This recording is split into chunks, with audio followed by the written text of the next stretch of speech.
Noi dall'inizio dell'anno scorso abbiamo destinato a questa provincia, dicevo, 236 nuove unità di personale delle forze di polizia che hanno segnato una possibilità di avere un turnover positivo di 30 unità.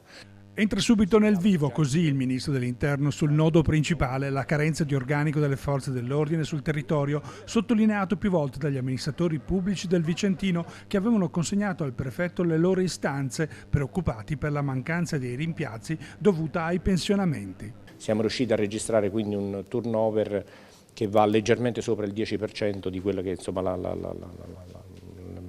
la massa critica di personale che abbiamo movimentato. Altre immissioni contiamo di farne, abbiamo la fuoriuscita ai corsi della prossima estate, la Polizia di Stato mi ha già dato il conto che dovrebbero essere almeno 20 unità che destinerà, quindi immaginabilmente farà lo stesso l'Arma dei Carabinieri e la Finanza, quindi diverse decine di unità di personale.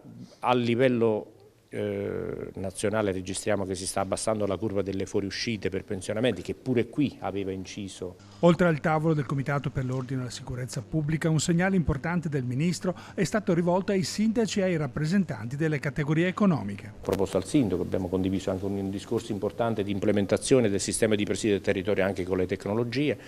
Abbiamo preannunziato che abbiamo destinato al Comune di Vicenza 400.000 euro per questo, ma altre risorse possiamo rinvenire e mettere sul tappeto per migliorare il presidio del territorio anche attraverso questi sistemi. Quest'estate ci sarà una delle più grandi quote di assegnazione della Polizia di Stato. Il Ministro ha detto che c'è un'indicazione ma non ci sono ancora i numeri. È chiaro che la richiesta è quella che ci sia perlomeno un'equiparazione rispetto ai pensionamenti, anzi speriamo di poter andare oltre. Ci ha garantito che avrà un'attenzione particolare per il nostro territorio, ci sarà un incremento delle forze di polizia, ma soprattutto ha spinto sul fatto del tema della videosorveglianza per creare un sistema condiviso che ci sia la possibilità anche di usare le telecamere delle persone private, delle aziende private, non solo quelle pubbliche.